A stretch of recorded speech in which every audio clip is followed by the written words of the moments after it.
Bem, olá amigos, tudo bom? Eu tô gravando aqui de cima, mas é porque eu tô usando o celular para gravar para vocês. Hoje a gente vai utilizar, certo, do conhecimento para entender um pouquinho sobre antiarrítmicos, certo? Que são justamente os fármacos que a gente vai utilizar para tratar de arritmias. Bom, aqui a gente vê um coração, logicamente, e a gente vê o compartimento muscular do coração. O compartimento muscular do coração de nada serve se ele não tem um compartimento elétrico preservado. E é o compartimento elétrico que gera a condução, e essa condução vai fazer com que haja contração, portanto, por parte dos miócitos, que são o compartimento cardíaco. Mas tá, antes da gente saber o que é arritmia, o que seria um ritmo cardíaco? Poxa, que pergunta fácil, Valeriano. Uh, eu acho uma besteira você perguntar isso pra gente. Para alguns, de fato. Mas o ponto é uma pergunta muito mais complexa do que se pensa. A gente precisa entender, e eu acho fundamental vocês já discernirem na mente de vocês, que o ritmo não é só frequência cardíaca, e sim também sequência, certo? E justamente o que eu botei aqui para vocês lembrarem sempre. Porque algumas arritmias, você vai ter um problema também. Aliás, você vai começar um problema na sequência da condução, e a partir desse problema você vai gerar uma brade ou uma taquicardia. Isso vai variar. Enfim, em linhas gerais, a frequência e a sequência são juntas, são irmãs. E vocês não podem esquecer desse discernimento, que é ideal assim para você começar a entender algum tipo de alguma fisiopatologia de alguma arritmia, tá? Que vocês vão ver principalmente no P5. Tá, mas a frequência a gente vai ter uma frequência padrão de 50 a 100 batimentos por minuto, é a frequência ideal, certo? E usando o número 50, esse número é meio recente. Aparentemente ele foi atualizado recentemente na diretriz. Várias pessoas ainda usam, inclusive professores de cardiologia, para vocês saberem, o número 60. Então, vocês perguntem para Felipe é, é, qual o número de referência que ele usa para bradicardia, menor que 50 ou menor que 60, tá bom? E a sequência vai ser justamente o que? Os miócitos e o tecido nervoso que vão trabalhar em conjunto, certo? Tá, mas quem que formam os impulsos nervosos? Os impulsos nervosos, eles são formados justamente pelo tecido nervoso que tem autocapacidade de despolarizar. Ele é autodespolarizável. E o que acontece? A gente tem tecido nervoso por praticamente todo o coração. O coração é como se fosse uma bolinha, é porque tá meio ruim de desenhar aqui, mas eu vou aumentar a grossura, já sei. O coração é como se ele fosse. Eu vou botar uma bolinha aqui. E o coração, cara, ele tem várias e várias vias de aferência e aferência. E ele tem tecido nervoso que começa desde o nosso nasal e vai se destrinchando até as últimas fibras de Purkinje. E por que eu estou falando isso? Todos esses caras, todo esse tecido nervoso tem uma capacidade de se autodespolarizar, como eu já falei para vocês. E essa informação é fundamental para o próximo slide. E como essa galera, esse tecido tem a capacidade de autodespolarizar, significa que eles têm uma capacidade fundamental em não só gerar impulsos nervosos, como conduzir impulsos nervosos. É um tecido fundamentalmente específico e trabalhado, complexo. E quem estimularia esse tipo de tecido seria justamente o quê? O simpático. A trabalhar mais, a conduzir mais, com mais velocidade, com mais qualidade, com mais intensidade. A gente vai ter as catecolaminas, em que a gente vai ter noradrenalina, dopamina e adrenalina. Em algumas bradicardias, a gente pode utilizar de análogos desses caras, como por exemplo, vocês já viram nas questões que o professor Felipe deu, que dava para usar dopamina em algumas situações, epinefrina, que é um análogo à adrenalina, então fique de olho. Canais marca-passo, basicamente são os canais que você vai ter a introdução e a formação de impulsos, como por exemplo as correntes Fanny de sódio, canais de cálcio. Os canais de cálcio, eles são fundamentais para a força de contração. Vocês vão ver que os bloqueadores de canais de cálcio, eles são um tipo de medicamento muito interessante, porque eles têm capacidade de vasodilatar, mas além disso, eles têm capacidade de diminuir muito a força de contração do coração. Então, para situações em que você tem problema estrutural cardíaco, não vale a pena, porque vai diminuir muito a força de contração, que já está em débil, né, em injúria. E os receptores B1, que são justamente os medicamentos que você vai antagonizar. Não, os receptores que você vai antagonizar com os medicamentos beta-bloqueadores, tá bom? E o parasimpático vai ser basicamente o contrário. Tá, mas por que o ritmo é sinusal? O ritmo é sinusal, logicamente, porque ele provém do nosso sinusal. Mas qual o sentido disso? Porque, como eu já falei para vocês, todo o tecido despolariza. Nosso sinusal, NOAV, fibras de Purkinje, eles têm capacidade de se autodespolarizar, tá bom? E aí você fala, tá, qual a importância disso? De saber que todos despolarizam? Porque, teoricamente, todos poderiam ser o nosso sinusal aqui. Tanto o NOAV, por exemplo, quanto as fibras de Purkinje. E por que não são eles o nosso sinusal? E essa é a pegada. Porque é o nosso sinusal que tem a maior frequência. Então, se ele tem a maior frequência, como eu já botei aqui para vocês, ele é o que organiza a parada. Porque é um circuito elétrico, gente. Então, é ele quem organiza. E aí eu pergunto, Val, mas e se eu tiver um infarto que comprometa o nosso sinusal? Quem é que vai assumir? Poxa, se ele assumir porque tem a maior frequência, quem é que vai assumir? Fácil. Caso tenha um infarto também que comprometa o NOAV, certo? Por exemplo, um infarto na coronária direita. Aí, nesse caso, a gente vai ter fibras de Purkinje assumindo. Mas, lógico, isso à custa de uma redução brusca na frequência cardíaca, certo? O cara vai estar em bradicardia. Tá, existem dois compartimentos, como eu já falei, o muscular e o nervoso, mas nesse caso, o muscular, a gente esquece. Porque o muscular está comprometido, ele comprometido no sentido de preservado, ele está de boa, ele está comprometido em gerar uma contração legal. É isso que eu quis falar. Ele está muito de boa. Agora, o nervoso em arritmias é justamente que tem distúrbios, tem alterações, certo? Aí você fala, mas tipo, eu sei que tem alguns problemas, como por exemplo, Chagas. Chagas pode gerar problemas estruturais no coração e podem levar, por exemplo, mudanças na frequência cardíaca. De fato, o compartimento muscular está completamente relacionado com o nervoso, como eu já falei para vocês. Mas aqui vocês focam no nervoso, porque é ele quem vai dar a qualidade de ritmo. Como é que eu veria isso num gráfico? Existem 3 gráficos, mas eu só vou mostrar 2 para vocês, porque um é igual ao outro. Mas esse aqui só tem um dele, que é o gráfico do nosso sinusal. Bem, aqui a gente vai ter a despolarização sinusal. A fase 4 é uma fase de repouso. Vocês podem ver que ela é basicamente retilínea, certo? Em algum momento você vai ter a fase 4 atingindo esse ponto aqui, que vai ser o ponto de limiar. E a partir desse limiar, você vai ter uma entrada abrupta, certo? De cálcio. Uou! Que vai chegar no ápice, certo? Eita, perdão. Vai chegar no ápice. Existe um limite, que é justamente quando os canais eles não conseguem mais promover uma entrada abrupta e, portanto, não conseguem mais promover diferença de potencial. E aí o que acontece? Se tem muito cálcio dentro, imagine uma célula. A célula, naturalmente, ela é negativa dentro e positiva fora. Quando entra muito cálcio dentro, você vai ter o quê? Você vai ter isso aqui, gente, ó. Dentro ficando bem mais positivo. E a célula quer voltar à sua harmonia.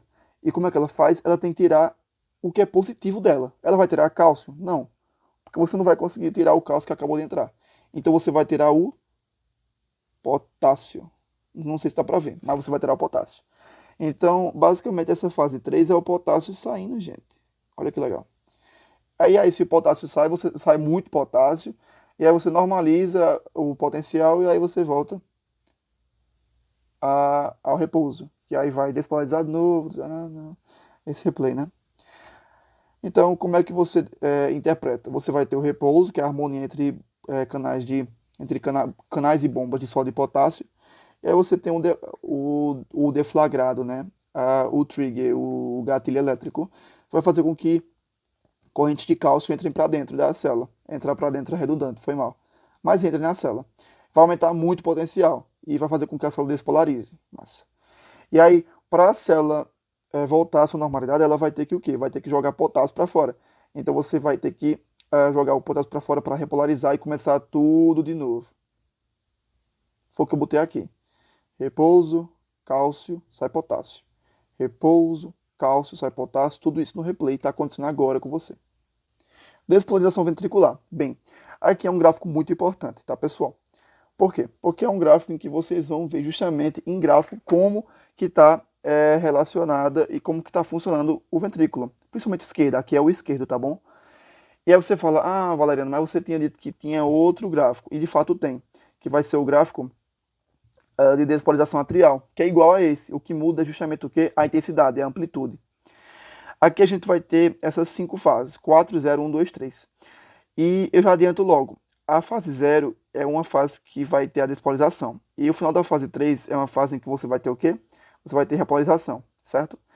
Entre o início da fase 0 e o final da fase 3, a gente vai ter o que a gente chama de período refratário, que é justamente essa parte aqui, tá bom? E o período refratário não é para se ter despolarização, certo, pessoal? Não pode, porque aí você vai gerar uma arritmia, e eu falo disso mais futuramente.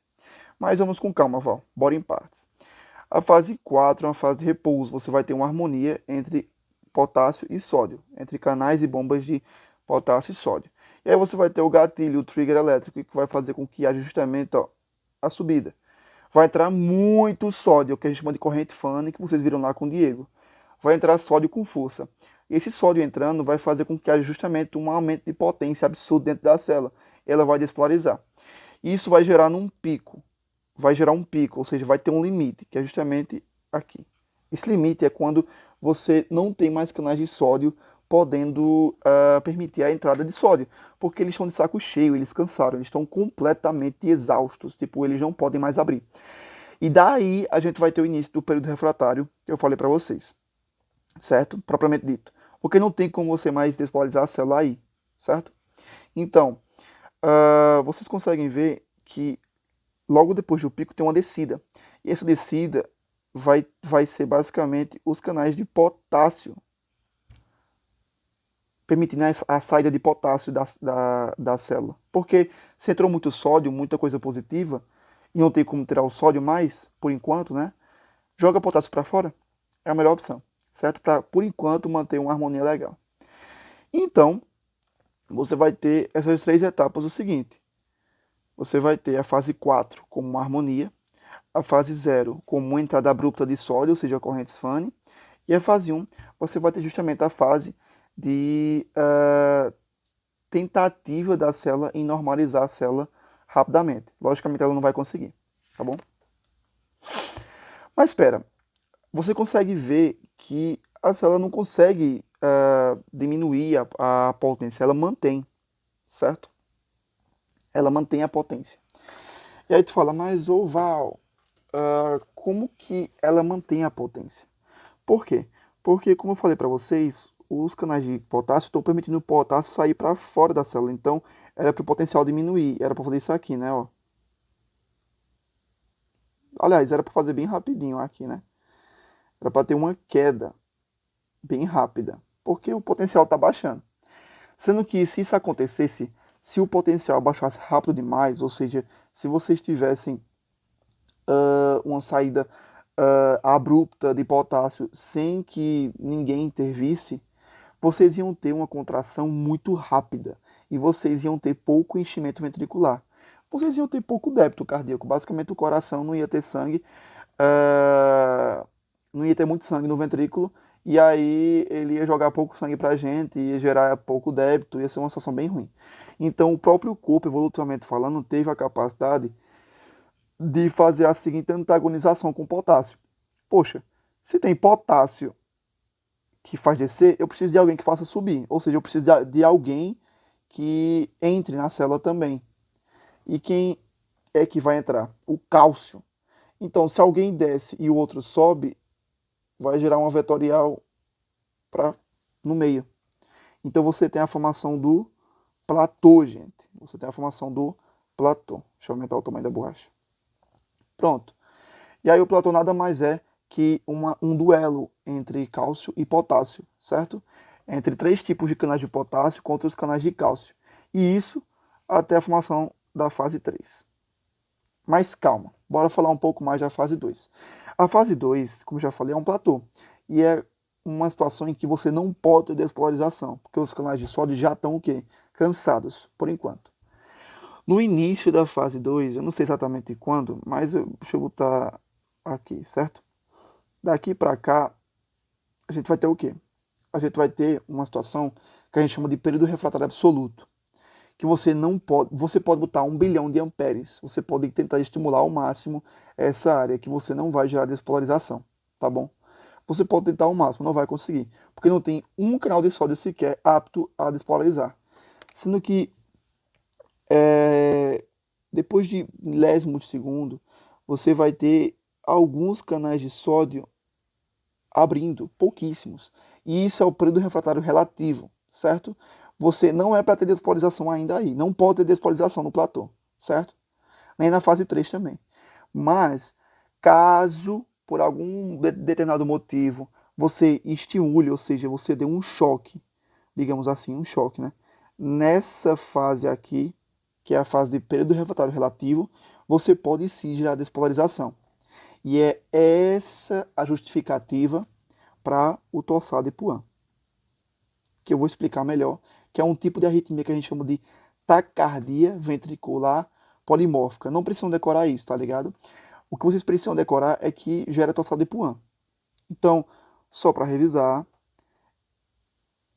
no início da fase 2, você vai ter uma situação que você não pode estimular, que é o período refratário absoluto. Pode gerar 1 bilhão de ampere aqui, que você não vai gerar uma despolarização. Mas, no finalzinho dela, você vai poder estimular sim, porque existem poucos sinais de sódio já aptos a despolarizar. Então, se eu der um choque aqui, ó, se eu der um chocão aqui, você conseguiria gerar uma despolarização e, portanto, um tipo de arritmia, porque você ia despolarizar antes que o sistema acabasse, antes de chegar na fase 3 e na fase 4. Então, o nome disso seria torsade de Puan, certo?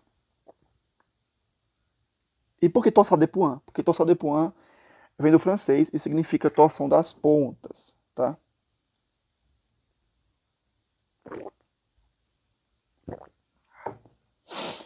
Por quê? Porque você pode ver no ECG que é como se tivessem literalmente cordas sendo tipo torcidas. Aí você vai ter como se fosse uma cordinha aqui, ó. Deixa eu botar de novo por vermelho. Uma cordinha aqui. E entre ela, ó, entre as duas cordinhas, você tem como se fosse uma torção. O nome vem justamente porque no ECG você tem esse tipo de característica, tá bom? Mas não precisam decorar isso porque ECG não cai. Mas tá, Val, e essa decaída aqui? Essa decaída é quando basicamente os canais de potássio ganham o duelo dos de cálcio, certo? Então, como eles ganham, é lógico que isso é metáfora, tá, pessoal? Mas eles ganham porque os canais de cálcio não conseguem mais permitir a entrada. E aí ainda tem muito potássio saindo para normalizar a célula. E aí você tem a quedazinha de potencial. É basicamente isso. E finalmente você tem a fase 4, que é os canais de potássio que sobraram jogando para fora, as bombas, né? Vão entrar de encontro com quem? Com os canais de sódio que voltaram à normalidade agora e já podem se despolarizar. Então, você vai ter canais de sódio atuando e canais de potássio atuando, ou seja, você vai ter harmonia, tá bom? Para começar tudo de novo, para fazer o replay. Então, fica de olho, galera. Tá aqui esse gráficozinho aqui se refere à despolarização sinusal, enquanto esse outro gráfico aqui é referido à despolarização ventricular. Vocês podem ver a diferença de amplitude, né? Olha o óleo ventricular e olha o sinusal. No gráfico é o dobro, né? Enfim, caso eu, Valeriano, somasse o gráfico de despolarização sinusal com o gráfico de despolarização ventricular com o gráfico de despolarização atrial, os três gráficos de despolarização, lembrando que eu não botei o gráfico de despolarização atrial, por quê? Porque aqui não precisa. Se você decorar o gráfico de despolarização ventricular, você consegue identificar o gráfico de despolarização atrial, que basicamente é o mesmo, sendo que com menor amplitude, menor energia, porque é átrio. O ventrículo consome muito mais energia, precisa de muito mais diferença de potencial. Então, se eu somar os três, eu vou ter quem? ECG, certo? Eu vou ter o ECG, que não cai, então fique de boa. Sim, Val, mas o que seria uma arritmia propriamente dita? Como já falei, seria um distúrbio no meio de condução. Então você vai ter um distúrbio no meio de condução que pode ser tanto acima dos ventrículos ou nos ventrículos. Então a gente vai ter ou supraventricular ou ventricular. A gente tem várias situações de arritmia, que eu não quero que vocês decorem, porque não faz sentido. Faz sentido para cardio, mas aqui não. Então, só saber onde se localiza para mim já está fundamental. Logo, a gente vai ter, em resumo, um distúrbio nesses meios, certo? Só para relembrar, nosso nasal, feixes internodais, 9. Ramos do feixe de His, fibras de Purkinje. Tá, Val. Mas o que eu preciso mais saber? Como que a arritmia se forma? A arritmia, cara, ela se forma por várias formas, certo? Isso é fato. Mas o ponto é você entender o seguinte: é você entender que a forma mais comum é a forma de reentrada. E aí, bora lá. A forma de reentrada, basicamente, é um curto-circuito. Então, aqui a gente vai ter o nosso nasal. E o nosso nasal... Eita, a caneta caiu. O nosso nasal, ele emite impulso, certo? E esse impulso vai para a esquerda e para a direita. Lembrando que a gente está vendo o nosso nasal de frente, mas ele está como se fosse de costas. Esse é o lado esquerdo e esse é o lado direito. Tá, aí o que acontece? O lado esquerdo, ele precisa ser mais rápido, porque ele vai para o ventrículo esquerdo. Enquanto o lado direito, ele não pode ser mais rápido, porque vai para o ventrículo direito, pro lado direito. Então, tem menos massa, não precisa ser tão rápido assim.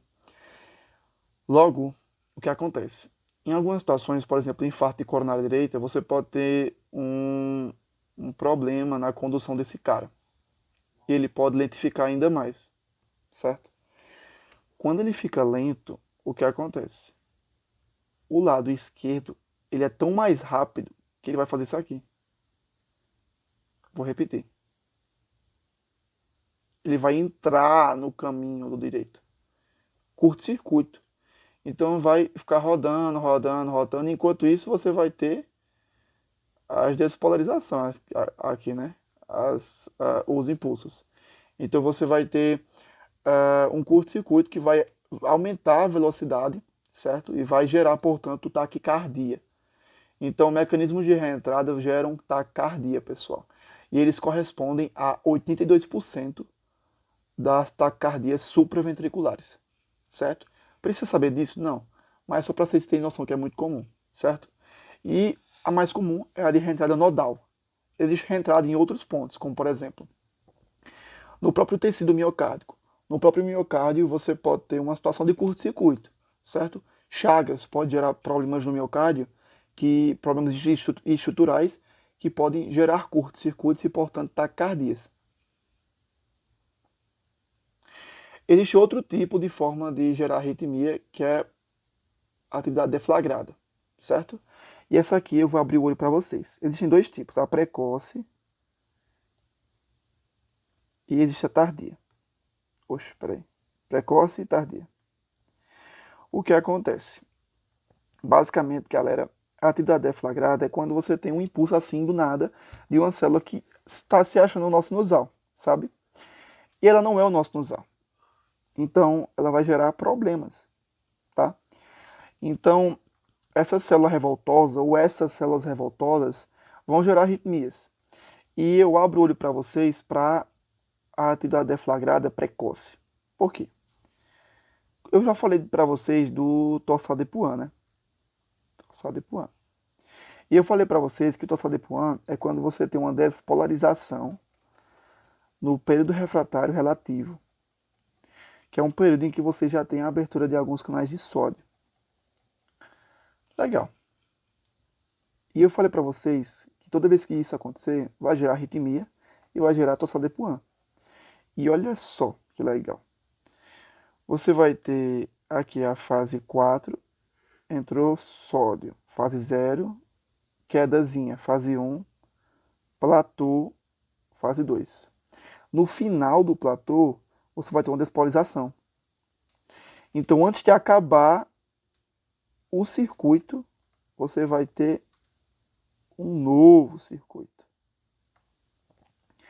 E você vai ter um novo circuito. E outro, e novo. Basicamente, você vai ter esses circuitos sendo formados precocemente. Por isso que a gente chama de atividade deflagrada precoce. E isso é um tipo de taquicardia formada nos ventrículos, taquicardia ventricular polimórfica. Que eu não vou explicar em detalhes, mas quer dizer que vem de mais de um ponto do ventrículo, tá bom? Então é isso. Tem mais alguma coisa? Só para revisar, esses aqui são os mais importantes para caso vocês queiram saber de alguma coisa. Não precisa saber a fisiopatologia. Fisiopatologia em cardio. Só saibam que existe mesmo, tá bom? Por quê? Porque no final eu vou revisar com vocês como que trata cada uma. Mas enfim, o mais importante, como tratar. Poxa, se eu falei para vocês que na fase 0 tem muito sódio entrando. Cara, se tem muito sódio entrando... Peraí, deixa eu diminuir o tamanho. Se tem muito sódio entrando aqui, a gente trata a fase 0 com bloqueador de canal de sódio. Se você tem muito cálcio aqui entrando, você trata como essa fase? Com bloqueador de canal de cálcio. Se você tem muito potássio saindo aqui, você trata como? Com muito bloqueador de canal de potássio. E aqui vocês têm que decorar. Aqui é beta-bloqueador. Então olha que fácil. Justamente o que a gente já previu. A fase 0. Bloqueador de canal de sódio. Fase 2, bloqueador de canal de cálcio. Fase 3, bloqueador de canal de potássio. E a fase 4 vocês decorem que é beta-bloqueador. Tá, bora para a classe 1, que é justamente o quê? Os bloqueadores de sódio. Os bloqueadores de sódio a gente vai ter 3 subgrupos, que é um A, um B e um C. Só muda a intensidade de cada um, beleza? Como assim? Eles não têm a capacidade de diminuir a intensidade. Você vai ter a mesma amplitude, certo? Em todas as situações. Seja normal, seja no A, seja no B, seja no C. Como assim amplitude, Valeriano? É porque eu fiz no Python, é meio complicado. Mas, tipo, você vai ter a mesma diferença de potencial. Ele não tem a capacidade de mudar a diferença de potencial da célula, certo? Mas sim, ele tem a capacidade de lentificar o quanto os canais de sódio vão chegar no pico, certo? Então, o 1A, o bloqueio é moderado, certo? Esse bloqueio é moderado. E esse bloqueio, além de moderado, vai aumentar o período refratário. Então, você vai ter uma queda tardia, mais tardia, ou seja, uma fase 3 um pouco depois do normal. E se a fase 3 é um pouco depois do normal, ora, é lógico, vai aumentar isso aqui, essa distância. E se aumenta essa distância, que significa o período refratário, certo? Você vai lentificar, certo? Você vai lentificar moderadamente a condução a partir de canais de sódio. Aqui a gente vai ter um bloqueio leve, que é o 1B, tá? O nome já diz, o bloqueio é leve, então você consegue identificar, ele identifica menos. Enquanto aqui você desce um pouquinho mais, aqui você desce menos, bem menos. E além de identificar menos, ele vai diminuir a distância. Ele vai deixar a queda, ou seja, a fase 3 mais precoce. Então ele vai deixar essa distância menor, o período refratário menor. Se ele deixa o período refratário menor, legal. Ele lentifica de todo jeito, tá bom? Mas enfim, é só saber que ele deixa o período refratário menor. E é isso. Eu ia falar outra coisa, mas ia deixar muito, muito complicado. Não é para vocês saberem disso. E um C, o bloqueio é intenso. Então, é muito bloqueio. Tipo, lentifica muito, muito, muito, muito. Certo? E não gera diferença no período refratário relativo, porque a fase 3 cai perfeitamente onde ela deveria cair, fisiologicamente falando. Então, bora lá. 1A, bloqueio é moderado. 1B, bloqueio é leve. E 1C, bloqueio é intenso. Tá, 1A. 1A, a gente vai ter esses carinhas aqui. A queridinha é a quinidina, tá bom? A quinidina, por que queridinha? Porque eu acho que é a mais caricata desses aqui. todos esses três caras eles têm uma capacidade de bloquear também receptores muscarínicos, então eles vão ter efeitos é, de bloqueio de receptores muscarínicos. Então, boca seca pode acontecer, certo? É bem comum.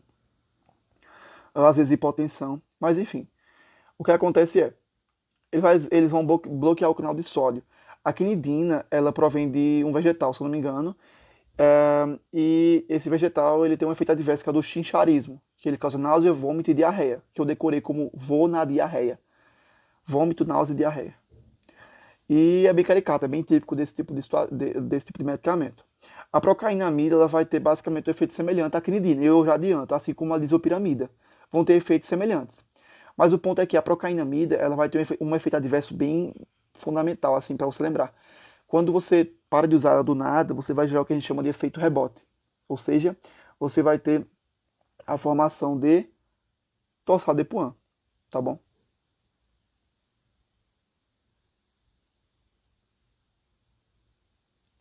E a disopiramida, diferentemente, vai gerar outro efeito adverso, que é mais focado em efeitos muscarínicos. Então, boca seca, hipotensão, constipação, retenção urinária. Observação, retenção urinária. Retenção urinária é a cara de disopiramida. A cara, cara, cara, cara, cara. A cara, a cara, a cara, a cara, a cara. Então é isso. Quinidina. Esses carinhas aqui não são tão fundamentais assim para você saber. Existem vários outros medicamentos. Tanto que você nem vê eles na terapêutica, né? Mas se vocês forem decorar esses caras, decorem principalmente os efeitos adversos. Chincharismo, a capacidade de gerar torsade-de-Puan e retenção urinária. Aí 1B. Cara, a frintoína a gente não vai usar mais porque ela gerava muito efeito adverso. Ela gerava anemia, hiperplasia gengival. A lidocaína é legal. A lidocaína não gera tanto efeito adverso. A lidocaína tem ótima depuração, é rápida, certo? Tem um efeito legal, então ela é um ótimo cara. E a mexletina ou mexletina, que parece com a lidocaína, mas ela não tem efeitos inotrópicos tão significantes. E o que é efeito inotrópico? É quando você muda a força de contração, ou você aumenta ou você diminui. Efeito inotrópico positivo, você aumenta a força de contração. Efeito inotrópico negativo, você diminui a força de contração. Mas enfim, se forem saber de alguma coisa, saibam da lidocaína. E 1C é só propafenona, né? Faz de tudo, né? Bloqueia sódio, bloqueia cálcio e é beta-bloqueador. Então tem vários efeitos. E assim como todos os antiarrítmicos têm capacidade de gerar arritmia, certo? Todos têm capacidade de gerar arritmia. Mas alguns têm mais do que os outros. Aí você fala, mas Val, qual é o sentido disso? Se o cara está com arritmia e você vai usar um medicamento que pode gerar arritmia? Sim. Porque assim como eles podem gerar, eles podem reorganizar pacientes que já estejam com arritmia. E é justamente por isso que a gente só usa pacientes que estejam com arritmia. Você não vai usar para um paciente que esteja normal. Certo? Enfim, propafenona. Propafenona neles, tá bom? Classe 2 é beta-bloqueador, não tem muito o que falar, vocês já sabem muito disso. De hipertensão, por exemplo, vão rever isso com iodinha, que é um ótimo monitor, inclusive. Mas enfim, os dois caras da vez são metoprolol e propanolol, com atenção maior ao metoprolol, porque ele é cardioseletivo, tá bom? Então ele só tem foco no coração. Ele não tem efeitos pulmonares, como por exemplo aumentar a frequência respiratória e afins, certo? E os efeitos adversos são os efeitos padrões de bradicardia, náusea, disfunção erétil, principalmente bradicardia, nunca se esqueçam. Se o paciente está com 50 batimentos por minuto, vale a pena dar um beta-bloqueador para ele? Será que vale? Porque vai baixar a frequência dele. Ele está em 50, vai para 40, vai estar em bradicardia. E aí? Idoso. Será que vale a pena dar um beta-bloqueador com um paciente que esteja com uma frequência cardíaca de 55? Não vale, né? Então tomem cuidado. Felipe, adoro esse tipo de pergunta, tá? Nunca dê um beta-bloqueador para um paciente que já está quase bradicárdico. Enfim, vai diminuir força de contração, frequência cardíaca, débito cardíaco, esse tipo de coisa. Tá, bloqueadores de canal de potássio. Tava gravando aqui, sendo que tocou a campainha. Então vou refazer. Os bloqueadores de canal de potássio, eles são fundamentais para você entender olhando para o gráfico. E olha só que fundamental. Quando você olha para o gráfico, eu já falei para vocês que o platô ele é justamente o quê? Poxa, se tem cálcio querendo aumentar o potencial, o potencial, e potássio querendo diminuir, vai gerar o platô. Se você bloqueia os canais de potássio, você deixa numa intensidade menorzinha, você vai permitir com que o platô ele dure mais tempo. Ele vai durar mais. Ou seja, você vai lentificar o tempo de condução e você vai, portanto, aumentar o período refratário. Eita, Val, vai aumentar o período refratário. Vai aumentar o período refratário relativo. Então quer dizer que vai aumentar a probabilidade de quê? De em algum momento da vida eu dar um choque nesse período refratário relativo que vai estar maior e gerar o quê? Torsade de Puan. Então, bloqueadores de canal de potássio tendem a aumentar a probabilidade de gerar torsade de Puan. Eu não sei qual dos dois aqui tende a aumentar mais a probabilidade de torsade de Puan, mas o meu professor de cardio falou que sotalol é o medicamento antiarrítmico que mais tem capacidade de gerar arritmias, certo? Então, fica só a informação aí da vida para vocês. Mas desses caras aqui, vocês precisam saber de um. Amiodarona, pra vida. Amiodarona é um medicamentaço, galera. É usado para tratamento de muita coisa. Então, em linhas gerais, o que é que vocês precisam saber? Que ela é usada para muita coisa, que eu vou falar mais no finalzinho, mas ela tem uma ação muito lenta, porque ela é muito lipofílica. E, além disso, ela tem muito iodo, então ela vai gerar uma mucosa mais arroxeada, gengivas arroxeadas e afins. Eu não sei se isso é muito comum, tá? Mas ela pode gerar sim isso. E o sotalol é um beta-bloqueador que também, como ele tem capacidade de bloquear canais de potássio, a gente acaba botando ele aqui, porque ele tem uma capacidade bem legal de fazer isso, tá bom? E ele basicamente vai alargar o tempo de repolarização. Como eu já falei, se aumenta o período refratário, você vai lentificar o tempo de condução, é lógico, porque você vai aumentar o circuito. E o sotalol e a amiodarona fazem isso. E, por fim, bloqueador de canal de cálcio, o que vocês precisam saber daqui? Cara, é lógico, eles vão diminuir a força de contração, principalmente, vão diminuir a frequência, certo? Mas o mais importante, a gente não vai usar para pacientes pós-infarto ou com insuficiência cardíaca, ou com qualquer outro problema estrutural. Mas vocês vão ver muita questão com pós-infarto e insuficiência cardíaca. Esqueça de bloqueador de canal de cálcio. E aqui a gente vai ter outros amigos, né, que é a classe 5, que é a adenosina e sulfato de magnésio. A adenosina, basicamente, ela é como se fosse um reset, galera. Certo? A adenosina é... Tipo, eu não vou conseguir botar o vídeo aqui pra vocês, porque eu tô fazendo pelo celular. Mas chega um paciente assim, ó. Um ataque cardíaco supra, um flutter do caramba. Aliás, um flutter não. Não, deixa eu ver. Enfim, um ataque cardíaco supraventricular. Absurdamente forte. E aí, metem a adenosina nele. Aí a adenosina vai gerar uma assistolia de meio segundo. Então, tipo, ele tá... Aí, do nada... E aí depois de meio segundo, sem bater o coração, aí volta. Volta ao normal. Então a adenosina é tipo um reset mesmo. Mas lógico, isso é muito chato para o paciente. Muito chato. Então a probabilidade dele querer lhe dar um soco na cara é enorme. Então, só isso mesmo. E o sulfato de magnésio ele também vai prolongar o tempo de condução. Certo? Aqui seria o vídeo. E tá, o que usar em cada situação? Aqui eu não vou me prolongar muito não, porque é para vocês decorarem. Parada cardiorrespiratória, amiodarona. Ponto. Primeiro lugar, tanto para adulto quanto para criança. Segunda opção, lidocaína e sulfato de magnésio. Em terceira, né? Então, primeira amiodarona, segunda lidocaína e terceira sulfato de magnésio para parada cardiorrespiratória. Val, cai uma questão em que o paciente está em parada cardiorrespiratória e tem os três. Qual que eu escolho? Poxa, o primeiro, que é a amiodarona, foi o que eu falei que tem prioridade. Para fibrilação atrial. Fibrilação atrial, vocês vão ver que é muito mais complexo assim o tratamento, mas vocês só precisam decorar o seguinte. Tem cardiopatia estrutural, usa amiodarona. Sem cardiopatia estrutural, aí você segue essa sequência. Primeiro propafenona, segundo sotalol, terceiro amiodarona. E você tem que somar com varfarina. certo? Por quê? Porque fibrilação atrial é como se o coração tivesse uma batedeira. Tuc, tuc, tuc, tuc, tuc, tuc, tuc, tuc, tuc. Completamente irregular. Tipo, não é uma parada organizada, é completamente irregular mesmo. Tipo, a frequência toda bugada. E aí, no átrio esquerdo, tem uma coisa que a gente chama de auriculeta esquerda, que é uma declive, um buracozinho no próprio átrio, que quando você está com o átrio batendo que nem uma batedeira, aumenta a probabilidade de gerar trombo. Muito, muito mesmo. Então, para evitar trombose, essas coisas, a formação de trombos, você usa varfarina, certo? Em concomitante. Taquicardias.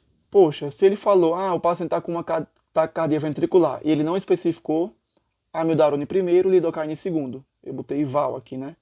V de ventricular, a de amiodarona é de lidocaína. Tem taquicardia atrial, não especificou adenosina ou verapamil, certo? Adenosina em primeiro lugar, sempre nessa sequência de prioridade, eu botei para vocês. Tossadepuan. Tossadepuan, cara, a gente tem duas opções, ou sulfato de magnésio ou lidocaína, mas o principal é sulfato de magnésio, a 2 miligramas. Não precisa saber posologia, só estou informando aqui vocês mesmos. A síndrome de Wolff-Parkinson-White, que vou falar logo depois, usa propafenona e tá tudo certo. E o flutter, como é que eu trato o flutter? Muita gente tem dúvidas sobre flutter e fibrilação atrial. O que vocês precisam saber? Flutter e fibrilação atrial são taquicardias supraventriculares, mas o flutter é muito organizado. As distâncias de cada despolarização são exatamente as mesmas, as distâncias em tempo, né? São as mesmas. É muito organizado, sendo que o paciente está... Já a fibrilação atrial não. É uma batedeira mesmo, então é toda desregulada.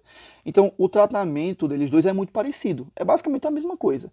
Tirando que no flutter você tira a varfarina, não vai precisar de usar a varfarina. E no flutter você não vai usar a amiodarona. Porque não faz efeito a amiodarona em flutter, certo? Porque a amiodarona, ela trabalha do nó AV para baixo. E o flutter está bem em cima, tá? Entre a cava e a tricúspide. Então não faz sentido você tratar algo que você não consegue atingir. Então você, com o flutter, ao invés de usar cardioversão química, que é a amiodarona, você vai usar choques em baixa voltagem, que é o que a gente chama de cardioversão elétrica, certo? Tá, e qual vai ser a diferença de flutter para fibrilação atrial? Basicamente, o que eu já falei para vocês. Flutter é organizado, fibrilação atrial é uma batedeira. Os dois têm altas frequências cardíacas, sendo que a fibrilação atrial tem muito mais aquele conceito de gerar trombos, por exemplo, então você usa varfarina, e o flutter você não pode usar amiodarona. E aqui seria um exemplo de ECG. Vocês não precisam saber de ECG para ver que, ó, olha as distâncias de... Tipo, cada subida dessa é uma despolarização dos ventrículos. Olha a distância de cada uma. É muito diferente, pô. Essa aqui tá bem curtinha, essa aqui tá bem grande. Aí aumenta um pouquinho ainda mais, aí diminui. Mas olha o flutter atrial, como é bonito, minha gente. É bem organizadinho. Bem organizadinho mesmo. E todos tuc, tuc, tuc, tuc, tuc. Tá, síndrome de Wolff-Parkinson-White. A síndrome de Wolff-Parkinson-White, para vocês nunca entenderem, existe um feixe anômalo que você nasce com, que é o feixe de Kent. Esse feixe de Kent, ele vai gerar taquicardia. Por quê? Porque ele é muito rápido. Porque é só lembrar de Clark Kent, que é o super-homem. É leseira, mas enfim. Esse feixe vai estar onde? Ele vai ligar o átrio ao ventrículo. Os átrios às fibras de Purkinje. Certo? E como é muito rápido, vai gerar taquicardia. É a taquicardia supraventricular mais comum entre crianças. É a síndrome de Wolff-Parkinson-White. Enfim, uma dica, arritmia doidona, usa amiodarona. Quando você está no desespero e tiver amiodarona lá como opção, usa amiodarona. Mas lógico, vocês vão estudar, então vocês não vão precisar disso. E para queimar os neurônios, algumas perguntinhas aqui. E aqui as questões, beleza? Eu já comentei todas as questões no grupo, então é isso. Muito obrigado se você assistiu até aqui. Perdão por estar gravando no celular, mas enfim, foi a opção mais viável que eu encontrei, certo? E é isso. Abrações, fiquem bem e estudem muito. Qualquer coisa, mandem dúvida no WhatsApp. Beijão.